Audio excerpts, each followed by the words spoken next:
Dear students, आप सबों का बीकॉम सेमेस्टर 6 के क्लास में वेलकम है।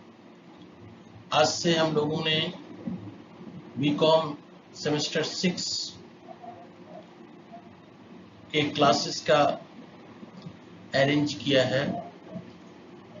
आज क्लास का पहला दिन है, इसलिए बेहतर है कि आपको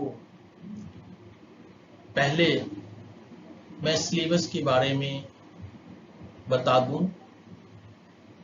मुझे जो पढ़ाना है वो subject goods and service tax है। तो इस गुड्स एंड सर्विस टैक्स के अंदर क्या सिलेबस है, इस सिलेबस को मैं पहले आज मैं आपको बता दूं। इस सिलेबस के अंदर आपको गुड्स एंड सर्विसेज टैक्स के अंदर क्या क्या पढ़ना है। तो गुड्स एंड सर्विसेज टैक्स के अंदर आपका ये इस पेपर का गुड्स एंड सर्विसेज टैक्स जो पेपर है ये 5 यूनिट्स में बटा हुआ है। टोटल 5 यूनिट्स है। तो हम लोग देखेंगे वन बाय वन के फर्स्ट यूनिट में क्या है, सेकंड यूनिट में क्या है, थर्ड यूनिट में क्या है, फोर्थ यूनिट में क्या है, फिफ्थ यूनिट में क्या है। तो अब मैं ये बता दूं कि आप चूंकि कॉमर्स के स्टूडेंट्स हैं, इसलिए आपको जीएसटी के बारे में जरूर जानना चाहिए। तो इस पेपर का आपके सेमेस्टर 6 में जो इंट्रोड्यूस किया गया, इसका ऑब्जेक्टिव क्या है? इसका ऑब्जेक्टिव यह है कि आपको जीएसटी का बेसिक नॉलेज हो और डे टू डे लाइफ में इस जीएसटी क्या एप्लीकेशन है, क्या प्रैक्टिकल एप्लीकेशन है, क्या प्रैक्टिकल यूज है, किस तरीके से जीएसटी का टैक्स इंप्लीमेंट है, किस गुड्स पर किस रेट से किस हिसाब से गुड्स टैक्स लगता है, इनपुट क्रेडिट क्या है, सप्लाई ऑफ गुड्स क्या है, ये सारी चीजें ये डे टू डे जो लाइफ में है, ये सारी चीजें आपको जानना है। इसके लिए इस पेपर को सेमेस्टर 6 में इंट्रोड्यूस किया गया कि आप जान सकें बेसिक नॉलेज जीएसटी का और जीएसटी का डे टू डे लाइफ में क्या प्रैक्टिकल एप्लीकेशंस है इसके बारे में। तो अब हम देखें वन बाय वन के फर्स्ट यूनिट में आपको क्या पढ़ना है, क्या जानना है। तो यहाँ देखें यूनिट 1 पहला है इंट्रोडक्शन। ये यूनिट 1 में आपको बताया गया है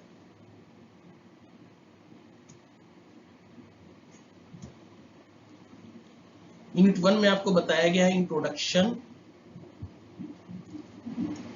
introduction GST basic objective of implementation of GST, benefit of GST component of GST, important and definition, meaning and scope of study. तो जीएसटी का बेसिक कंसेप्ट क्या है, इस इंट्रोडक्शन के अंदर आपको फर्स्ट यूनिट के अंदर ये जानना है। ऑब्जेक्टिव ऑफ इम्प्लीमेंटेशन, आपको जैसा कि मालूम है कि पूरे इंडिया में 1 जुलाई 2017 से जीएसटी इंप्लीमेंट हुआ। तो अब इसके इंप्लीमेंट होने के पीछे क्यों इंप्लीमेंट हुआ, इसका क्या कारण था, क्या रीजन था, क्या ऑब्जेक्टिव था, तो ये आप देखेंगे। आपको जैसे क्या मालूम है कि जीएसटी में क्या है, वन नेशन वन टैक्स, एक राष्ट्र एक टैक्स, जबकि इसके पहले टोटल 17-18 टाइप्स के टैक्स लगते थे। अब सभी टैक्सेस को मिला करके एक टैक्स कर दिया गया। तो अब हम लोग देखेंगे इन डिटेल में, जब हम लोग आएंगे नेक्स्ट क्लास में, तो ये देखेंगे कि objective of implementation of GST, यानी जीएसटी इंडिया में क्यों आया, जीएसटी इंडिया में इम्प्लीमेंट क्यों किया गया, इसका क्या रीजन था, इसका क्या उद्देश्य था। तो हम लोग नेक्स्ट क्लास में जब यूनिट 1 जब मैं पढ़ाऊंगा आपको उसमें बताऊंगा। आज पहले ये समझ लें कि ये मतलब ये यूनिट में जो इस यूनिट में जो दिया हुआ objective of implementation of GST, इसका मतलब क्या हुआ। इसका मतलब ये हुआ कि पहले इनडायरेक्ट टैक्सेस थे, पहले कई तरह के टैक्सेस लगते थे, उसको खत्म कर दिया गया और खत्म करके 1 जुलाई 2017 से एक नया टैक्स जो है वो जीएसटी आया। तो इस जीएसटी आने का क्या ऑब्जेक्टिव था, तो ये आप देखेंगे नेक्स्ट क्लास में मैं आपको बताऊंगा। और ये था नेक्स्ट बेनिफिट ऑफ जीएसटी, यानी कि जीएसटी के क्या फायदे हैं। क्या पहले जो इनडायरेक्ट टैक्सेस था जिसमें 17-18 टाइप्स के टैक्स लगते थे, वो ठीक था, या आज के आज के डेट में जो जीएसटी लग रहा है वो ठीक है? तो हम लोग देखेंगे कि जीएसटी से क्या कस्टमर्स को, कंज्यूमर्स को क्या बेनिफिट है। और ये नेक्स्ट देखेंगे कंपोनेंट ऑफ जीएसटी। जीएसटी के अंदर कौन कौन से कंपोनेंट्स हैं, गुड्स हैं, सर्विसेज हैं, इसके अलावा सीजीएसटी है, एसडीएसटी है, आईजीएसटी है, ये सारी चीजें, ये कंपोनेंट्स ऑफ जीएसटी के अंदर हम लोग देखेंगे। और important definition, meaning and scope of supply. तो जैसे हम लोग इसमें जीएसटी के अंदर इसका मीनिंग देखेंगे, जीएसटी के क्या मीनिंग है, क्या डिफिनेशंस हैं, और सप्लाई, गुड्स जो सप्लाई करते हैं उस गुड्स के सप्लाई करने के क्या स्कोप्स हैं, उसके क्या मीनिंग्स हैं, ये सारी चीजें हम लोग इस यूनिट 1 के अंदर देखेंगे। तो ये क्लियर हो गया कि यूनिट 1 के अंदर आपको क्या जानना है। अब हम लोग आए यूनिट 2 में। यूनिट 2 में देखें कि आपको क्या पढ़ना है। यूनिट 2 में आपको पढ़ना है levy and collection of tax, यानी कि जीएसटी पर किस तरीके से, किस रेट से टैक्सेस लगता है, किस कमोडिटीज पर किस तरीके से टैक्सेस लगता है, और उस टैक्स का कलेक्शन कैसे होता है। Tax liability on composite and mix supply.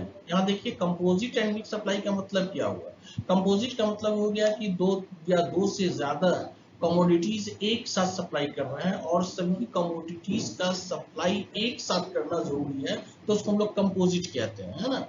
Mix supply का मतलब ये हो गया कि दो या दो से ज्यादा कमोडिटी हम अलग अलग सप्लाई कर सकते हैं, लेकिन हम उसको एक साथ सप्लाई करते हैं। जैसे एक एग्जाम्पल दें, जैसे आपको पैंट और शर्ट परचेज करता है, तो पैंट आप अलग परचेज कर सकते हैं, शर्ट आप अलग परचेज कर सकते हैं, और चाहे तो दोनों एक साथ परचेज कर सकते हैं या एक साथ सप्लाई किया जा सकता है, तो ये मिक्स सप्लाई कहलाएगा। इसी तरीके से आप एग्जाम्पल ले सकते हैं कि आपने कंप्यूटर खरीदा, कंप्यूटर के साथ साथ टेबल भी आपने लिया, तो टेबल कंप्यूटर के साथ मैंडेटरी नहीं है कि कंप्यूटर के साथ साथ आप टेबल नहीं, या कंप्यूटर के साथ साथ कंपलसरी नहीं है कि टेबल भी सप्लाई किया जाएगा। तो आपकी मर्जी पर है कि कंप्यूटर के साथ आप टेबल ले, लेकिन जब दोनों एक साथ दिया गया, कंप्यूटर के साथ साथ उसका टेबल आपके साथ है, तो ये कहलाएगा मिक्स सप्लाई। तो अब हम लोग देखेंगे कि टैक्स लायबिलिटीज ये कंपोजिट और मिक्स है। कंपोजिट क्लियर हो गया। कंपोजिट का मतलब ये हो गया कि दो या दो से ज्यादा कमोडिटीज हम एक साथ, मैंडेटरी है कि एक साथ सप्लाई करना ही है, लेकिन मिक्स्ड में मैंडेटरी नहीं है लेकिन कर सकते हैं। तो इस तरीके से टैक्स का लायबिलिटीज कैसे क्या होगा कंपोजिट एंड मिक्स लायबिलिटी में, तो ये हम लोग यूनिट 2 में देखेंगे। लेवी एंड कलेक्शन, इस पर क्या टैक्सेस लगेंगे, टैक्स का कलेक्शन कैसे होगा, और ये कंपोजिशन लेवी क्या है, और फिर इस पर टैक्सेस नहीं लगेंगे। एग्जेम्पशन फ्रॉम टैक्स पर कौन कौन सी कमोडिटीज है, इस पर कौन सी कमोडिटीज है जीएसटी के अंदर इस पर टैक्स नहीं लगता है, उसको हम लोग देखेंगे। तो ये एग्जेम्पशन फ्रॉम टैक्स हुआ। तो ये क्लियर हो गया कि यूनिट 2 के अंदर आपको क्या पढ़ना है। अब आइए यूनिट 3 देखें हम लोग। यूनिट 3 के अंदर है valuation of supply. Valuation of supply and valuation of supply where the consideration is not only in money। ठीक है, यानी क्या मतलब हुआ ये देखें हम लोग यूनिट 2 यूनिट 3 के अंदर हम लोग इन डिटेल में देखेंगे कि सप्लाई, जब कोई डीलर गुड्स का सप्लाई करता है तो सप्लाई करने के वक्त उस गुड्स का वैल्यू क्या होगा। आपको जैसा कि मैं बताऊंगा इसके अंदर कि जब भी टैक्सेस लगता है वो गुड्स के वैल्यू पर लगता है। तो ये इंपॉर्टेंट चीज है कि जब कोई डीलर किसी भी कस्टमर को, किसी भी कंज्यूमर को गुड्स सप्लाई करता है तो उसका वैल्यू इंपॉर्टेंट है। तो आप वहां देखेंगे कि गुड्स के वैल्यूएशन किस तरीके से आप कैलकुलेट करेंगे, और उस केस को देखेंगे जिस केस में कि कभी कभी ऐसा होता है कि कुछ कमोडिटीज भी देते हैं और कुछ मनी, यानी कि दोनों तरह का कंसिडरेशन लेते हैं। तो उस केस में देखेंगे कि किस तरीके से उसका वैल्यूएशन होगा, किस तरीके से उस पर टैक्सेस लगेंगे। तो ये यूनिट 3 जो है, ये टोटल कंप्लीट पार्ट जो है वो वैल्यूएशन ऑफ सप्लाई का है कि कमोडिटीज जो सप्लाई करेगा डीलर किसी भी कंज्यूमर्स को, किसी भी कस्टमर्स को, या किसी भी दूसरे अनदर्स डीलर्स को, तो उस केस में गुड्स का वैल्यूएशन क्या होगा, गुड्स का वैल्यूएशन कैसे कैलकुलेट किया जाएगा। और उस केस को हम देखेंगे फिर कि जब पूरा मनी में नहीं हो, कुछ मनी हो, कुछ कमोडिटीज हो, तो उस केस में किस तरीके से गुड्स का वैल्यूएशन होगा। तो ये यूनिट 3 में हम लोग, ये यूनिट 3 पार्ट जो है ये वैल्यूएशन ऑफ सप्लाई का है। अब आइए यूनिट 4 में। हम लोग देखें, ये है यूनिट 4, बहुत इंपॉर्टेंट चैप्टर है ये भी। यह क्या है, इनपुट टैक्स क्रेडिट है ना। इनपुट टैक्स क्रेडिट किसे कहते हैं ये समझिए, ये बहुत इंपॉर्टेंट इनपुट टैक्स क्रेडिट। और इसका प्रैक्टिकल लाइफ में बहुत इस्तेमाल है, बहुत, यानी डीलर बिना इनपुट टैक्स क्रेडिट, हर जगह उसको इनपुट टैक्स क्रेडिट मिलता है। देखिए किस तरीके से मिलता है, कब मिलता है, वो हम लोग देखेंगे इस चैप्टर में। इनपुट टैक्स क्रेडिट है क्या। इनपुट टैक्स क्रेडिट जो है ये कास्केडिंग इफेक्ट को खत्म करता है। कास्केडिंग इफेक्ट कहते हैं टैक्स ऑन टैक्स है। जैसे सपोज कीजिए कि आप एक डीलर हैं, आपने किसी गुड्स को खरीदा, और खरीदने पर फिर क्या है कि आपने उस पर टैक्स पे किया 18% के हिसाब से या 12% के हिसाब से, जो भी टैक्स रेट है वो पे किया, ठीक है। अब एक बार तो आपने टैक्स पे कर दिया, अब फिर आपने सेल किया, तो सेल करने पर फिर क्या करना पड़ रहा है कि आपको फिर टैक्स पे करना पड़ रहा है कस्टमर से लेकर के। तो अब यहाँ पर यह है कि आपने जितना टैक्स पहले पे कर दिया है, उस टैक्स का अब टैक्स आप पे करेंगे उसमें से वो टैक्स माइनस हो जाएगा। जैसे सपोज कीजिए कि पहले आपने जब गुड्स परचेज किया था तो 12,000 रुपया आपने टैक्स पे कर दिया था, और अभी जब कमोडिटीज आप सेल कर रहे हैं तो उस कमोडिटी पर आपको 20,000 रुपया टैक्स देना पड़ रहा है। तो 20,000 में से वो 12,000 जो पहले आपने गुड्स परचेज किया था, उसमें क्या हो गया, उसको जो कमोडिटीज आपने परचेज किया था उस पर टैक्स आपने पे किया, तो वो माइनस हो जाएगा और आपको 8,000 जो है वो टैक्स देना पड़ेगा। तो ये कहलाता है इनपुट टैक्स क्रेडिट। तो यूनिट 4 में इन डिटेल आप देखेंगे कि ये इनपुट टैक्स क्रेडिट एलिजिबल कब है, किस कंडीशन में, कब। और इसमें दो चीज है, एक है apportionment of credit in case of taxable and exempt supply. ये दो तरह की कमोडिटीज है, एक वो कमोडिटीज जिस पर टैक्स लगता है, एक वो कमोडिटीज जिस पर टैक्स नहीं लगता है। तो दोनों केस में किस तरीके से इनपुट टैक्स का डिवीजन, इनपुट टैक्स क्रेडिट का डिवीजन होगा, किस तरीके से इनपुट टैक्स का बेनिफिट मिलेगा, ये इन डिटेल में आप यूनिट 4 में आप देखेंगे। यूनिट 4 में आप डिटेल में देखेंगे इनपुट टैक्स क्रेडिट। तो आप, हमारा कल से ये क्लियर हो गया होगा कि यूनिट 4 आपका क्या बता रहा है, कि यूनिट 4 में आपको क्या पढ़ना है, ये क्लियर हो गया। नेक्स्ट आप आइए यूनिट 5, ये लास्ट पार्ट है यूनिट 5, जिसमें रजिस्ट्रेशन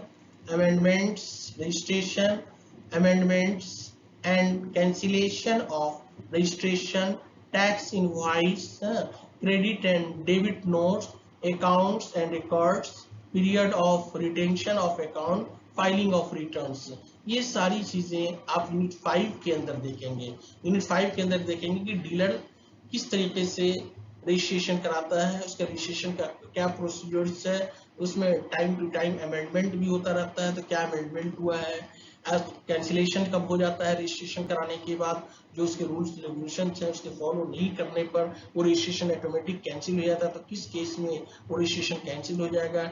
टैक्स इनवाइस, जब कोई कमोडिटीज बनता है तो उस केस में टैक्स इनवाइस किस तरीके से तैयार करेंगे। क्रेडिट एंड डेबिट नोट्स क्या हुआ, क्रेडिट एंड डेबिट नोट्स ये होगा, क्रेडिट नोट्स का मतलब ये होगा कि जब आपने सप्लाई किया था उस वक्त में उसका वैल्यू कुछ और था, उस कमोडिटीज का रेट कुछ और था, लेकिन सप्लाई करने के बाद वैल्यू उस कमोडिटीज का कुछ और हो गया, रेट जो है वैल्यू कम हो गया और रेट कम हो गया। तो उस केस में क्या होता है कि जितना रेट कम हुआ या जितना वैल्यू कम हुआ, तो रेट कम होने पर और वैल्यू कम होने पर क्या करना पड़ेगा, टैक्स कम लगेगा, तो उस केस में वहां पर क्रेडिट नोट बनाते हैं। इसी तरीके से डेबिट नोट में, जिस टाइम में आपने गुड्स सप्लाई किया था उस वक्त में वैल्यू कुछ और था, लेकिन अभी वैल्यू कुछ बाद में जब टैक्स पे करना, तो क्या हो गया, वैल्यू जो है, वैल्यू या रेट बढ़ गया, तो बढ़ने पर क्या होता है, ज्यादा टैक्स देना पड़ता है, तो वो एडिशनल क्या टैक्स देना पड़ा कमोडिटीज के वैल्यूएशन के बढ़ने पर या रेट के, जीएसटी के रेट के बढ़ने पर। तो उस केस में हम लोग डेबिट नोट्स का इस्तेमाल करते हैं। तो ये क्लियर हो गया, डेबिट नोट्स का इस्तेमाल जो है वो वैल्यूएशन और रेट के बढ़ने पर इस्तेमाल होता है, और क्रेडिट नोट्स का इस्तेमाल वैल्यूएशन के कम होने पर और रेट के कम होने पर होता है। ये सारी चीज क्लियर हो गया। ये सारी चीजें आप यूनिट 5 में देखेंगे इन डिटेल्स में। अकाउंट्स एंड रिकॉर्ड्स, किस तरीके से इसकी अकाउंट किस तरीके से पूरा अकाउंट्स मेंटेन होता है, सप्लाई का, इनपुट क्रेडिट का, टैक्स का, ये सारी चीजें आप इस चैप्टर के अंदर देखेंगे। इसके बाद रिटेंशन ऑफ अकाउंट्स, यानी कितने दिनों तक आप गुड्स को सेल के लिए रोक कर रख सकते हैं, ये सारी चीजें आप रिटेंशन ऑफ अकाउंट्स में पढ़ेंगे। फाइलिंग ऑफ रिटर्न्स, जब आप जीएसटी पे करते हैं तो जीएसटी पे करने के बाद जीएसटी पे करने के बाद आपको रिटर्न फाइल करना पड़ता है। तो रिटर्न फाइल करने का क्या प्रोसीड्यूर है, किस तरीके से आप रिटर्न फाइल करेंगे, तो ये सारी चीजें जो है आप इस यूनिट 5 में देखेंगे।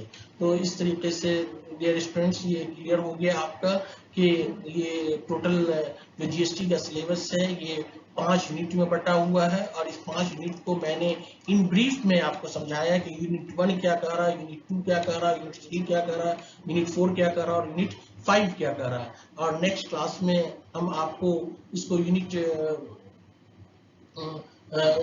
1 से हम स्टार्ट करेंगे। और आपको ये मैं बता दूं कि इस जीएसटी पेपर में 3 टीचर हैं। मैं आपको यूनिट 1, यूनिट 2, यूनिट 3 पढ़ाऊंगा, और बाकी जो जो 2 यूनिट है, यूनिट 4 और यूनिट 5, इसमें जो टीचर हैं डॉक्टर एस.के. अनवर अली और डॉक्टर जाहिद परवेज, ये दोनों आपको यूनिट 4 और यूनिट 5 पढ़ाएंगे, और मैं आपको यूनिट 1, यूनिट 2 और यूनिट 3 पढ़ाऊंगा। और कल नेक्स्ट क्लास में, नेक्स्ट वीडियो में आप देखेंगे यूनिट 1। अब देखिए यहाँ पर क्वेश्चन पैटर्न, यानी कि आपका जो एग्जामिनेशन होगा उस एग्जामिनेशन में इस जीएसटी पेपर का क्या क्वेश्चन पैटर्न होगा। इस तरीके से ये सेम है क्वेश्चन पैटर्न आपका, सेम है जिस तरीके से आपने 4th सेमेस्टर में देखा भी, तो आपका 5th सेमेस्टर का एग्जामिनेशन हुआ नहीं है। 4th सेमेस्टर आपने 1 to 4 सेमेस्टर में आप क्वेश्चन पैटर्न आपको मालूम है। 6th पैटर्न में भी क्वेश्चन पैटर्न वैसा ही होगा। तो अब यहाँ पर ये देखें कि क्वेश्चन पैटर्न क्या है। The question paper for the end semester examination, इसको सेमेस्टर end semester examination यानी EAC may have the following pattern divided into 3 parts। ये 3 पार्ट में बटा होगा, है ना। 3 पार्ट का मतलब A, B एंड C, और टोटल आपको 7 क्वेश्चंस के आंसर देने हैं, ठीक है। तो अब हम लोग देखें नेक्स्ट स्लाइड में कि ये 3 पार्ट क्या क्या है, ठीक है। अब यहाँ देखें ये पार्ट ए जो है आपका, ये क्या है, ये ऑब्जेक्टिव टाइप का क्वेश्चन रहेगा। इसमें आपको मल्टीपल 10 ऑब्जेक्टिव टाइप के क्वेश्चन रहेंगे, और ये 10 जो है ये आपका कंपलसरी रहेगा, ठीक है। और ये ईच क्वेश्चन जो है ये 2 मार्क्स का होगा, ठीक है। तो ये टोटल कितना हो गया, 20 मार्क्स का, ठीक है। तो इस तरीके से ये टोटल आपका 20 मार्क्स का ये क्वेश्चन होगा। टोटल 10 क्वेश्चन होगा, जिसमें एक क्वेश्चन, ईच क्वेश्चन जो है वो 2 मार्क्स के होंगे। और क्वेश्चन जो होगा इसमें ऑब्जेक्टिव टाइप का, ये मल्टीपल चॉइस क्वेश्चन या multiple choice question, true false, ठीक है, and fill in the blanks, ठीक है। ये 3 तरह के ही क्वेश्चंस इस ऑब्जेक्टिव टाइप में हो सकते हैं। ज्यादातर चांसेस जो है आपके ये 2 के हैं, true and false and fill in the blanks, ठीक है। ये 2 चांसेस ज्यादा हैं कि इसी तरह के क्वेश्चंस आपके ऑब्जेक्टिव टाइप में आएंगे। और ये क्वेश्चन नंबर पार्ट ए का ये पहला नंबर क्वेश्चन है जो कि कंपलसरी है ना। इसको टोटल क्वेश्चंस का आंसर देना जरूरी है। जिस क्वेश्चंस का आंसर आप नहीं देंगे या जिस क्वेश्चन का आंसर आपका गलत होगा उसका नंबर जो है वो 0 हो जाएगा। अब देखें पार्ट बी में आपको पूछा जाएगा टोटल 8 क्वेश्चंस, जिसमें आपको मैक्सिमम आंसर जो देना है वो 25 वर्ड्स में देना है।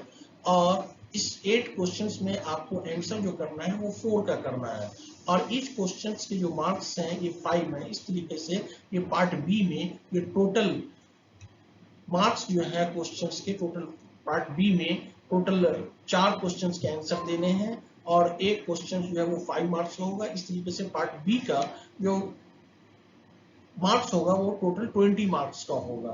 तो ये क्लियर हो गया। पार्ट बी में आपको ऑप्शन दिया रहेगा, टोटल 8 क्वेश्चंस पार्ट बी में दिया रहेगा, जिसमें से आपको आंसर जो देना है वो सिर्फ 4 का देना है, ठीक है। और इस क्वेश्चन जो है वो 5 मार्क्स का होगा, टोटल 20 मार्क्स का। तो क्लियर हो गया, आपका 20 मार्क्स जो है वो ए पार्ट में हो गया, और 20 मार्क्स आपका बी पार्ट में हो गया। इस तरीके से टोटल क्या हो गया, 40 मार्क्स। अब देखिए ये सी पार्ट में टोटल आपको 4 क्वेश्चंस आ सकते हैं, 4 क्वेश्चन रहेंगे लॉन्ग आंसर टाइप का, जिसमें मैक्सिमम आंसर जो है वो 400 वर्ड्स में आपको करने हैं, और इसमें से आपको 2 ही क्वेश्चंस का आंसर देना है, ठीक है। और इस तरीके से, और ईच क्वेश्चन जो है वो 50 मार्क्स से होंगे, और इस तरीके से टोटल सी पार्ट से जो है वो टोटल 30 मार्क्स के क्वेश्चंस रहेंगे, और आपको 2 ही का आंसर करना है। ऑप्शन 4 रहेगा, 4 में से आप एनी 2 सिलेक्ट करके आप उसका आंसर दे सकते हैं, और इस क्वेश्चन 15 मार्क्स, टोटल जो है वो 30 मार्क्स। तो इस तरीके से क्लियर हो गया क्वेश्चन पैटर्न जैसा कि आपको सेमेस्टर 4 में आपने देखा है, वैसे ही सेमेस्टर 6 में भी आपका ABC 3 पार्ट में क्वेश्चन रहेगा, और टोटल 70 मार्क्स का रहेगा। 30 मार्क्स में जो है वो आपका इंटरनल जैसे आपने दिया था, और असाइनमेंट का जिस तरीके से आपने दिया था सेमेस्टर 4 में, उसी तरीके से इसमें भी रहेगा। ठीक है, तो ये 70 मार्क्स का आपका क्लियर हो गया कि ये किस तरीके से क्वेश्चन पैटर्न और मार्क्स का डिस्ट्रीब्यूशन किस तरीके से, टोटल 3 पार्ट्स है। तो अब नेक्स्ट क्लास में मैं आपको यूनिट 1 से शुरू करूंगा GST का। तो आज इतना ही रहने दीजिए। किसी तरह का कोई प्रॉब्लम हो, मैंने अपना ईमेल ID दिया है, आप उस पर मुझसे कंसल्ट करें। ठीक है, थैंक यू।